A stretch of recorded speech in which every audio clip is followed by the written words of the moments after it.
panibago na naman tayong bubuksan. Pero bago natin buksan, please don't forget to like, share, and subscribe. Tara, buksan na natin.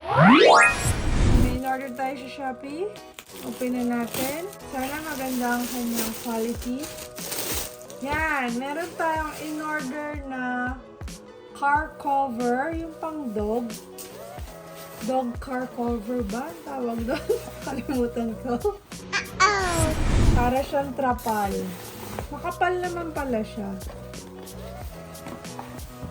Uy, ang laki. Ang laki niya. So, mamaya ilalagay natin ito sa kotse. Papakita ko na lang sa inyo. So, pero parang hammock daw to yung dun sa Shopee. Yun ang nakalagay pala. Car cover hammock. Parang nakaganon siya dun sa kotse nyo. Sa upuan. So, meron lang siya dito mga ganito. So, ito yung nakaganyan sa may bintana nyo. Para hindi na i-scratch ng aso yung gilid ng sasakyan. Tapos, meron lang siyang mga pangsabit sa upuan. Parang yun na yung magiging pang-lock niya. So, babalikan ko na lang kayo mamaya pagka ito-try na natin sa kotse.